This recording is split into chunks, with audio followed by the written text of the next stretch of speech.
Kung nais po ninyo mga bossing ko na maka-attract ng swerte, lalo-lalo na tungkol sa usapin ng pera or kasalukuyang hirap na hirap ang buhay po ninyo at nag-iisip ka kung paano mababago ang takbo ng inyo pong pamumuhay, mainam mga bossing ko na gamitan nyo po ito mga bossing ko ng barya.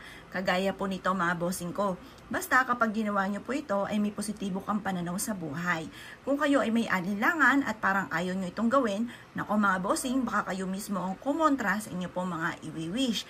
Kaya mas mainam mga bossing ko kapag po kayo ay gagawa ng ganito, kayo ay may positibong pananaw sa buhay.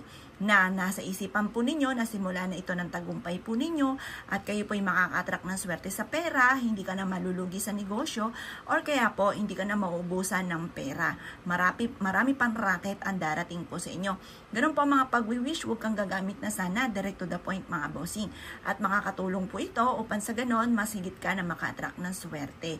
Ngayon po mga bossing ko, ito yung ating barya. Mga bandang alas 7 ng umaga, humarap ka sa may silangan. At pagkatapos itong ating barya, ay mag-wish ka muna ng taimtim, sabihin nyo po, simula na ito ng aking tagumpay sa buhay. Itinatapon ko na lahat ng mga kamalasan ko at puro swerte ang darating sa akin. Kailanman hindi na ako mamumblema tungkol sa usapin ng pera. Maraming pera ang darating sa akin. Ganon ang mga pag-wish na walang gamit na sana, direct to the point mga bossing. Pagtapos ka na mag-wish mga bossing ko, ihagis nyo po ito mga bossing ko sa inyo pong main door. Ang kalansing ng mga barya ay nagtataboy mga bossing ko ng kamalasan. Ang kalansing ng barya mga bossing ko ay nagtatawag ng swerte, lalo-lalo na tungkol sa usapin ng pera. Pwede nyo rin itong gawin mga bossing ko sa harapan ng inyo pong negosyo at ito po ay magtatawag ng maraming pera, maraming swerte. Proven po ito mga bossing. Pwede nyo rin po na ilagay ang mga barya natin na inihagis po ninyo at nagkalansingan sa harapan ng inyong tahanan o sa harapan ng inyong negosyo. Ilagay nyo po ito sa bawat sulok ng inyong pong tahanan. Proven po yan na maswerte mga bossing.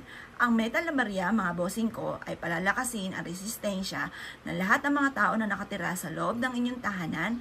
At yan po mga bossing ko ang bilog para mabilis gumulong ang magandang kapalaran. At ang numero mga bossing ko, yan po ay nagtatawag ng marami pang kasamahan.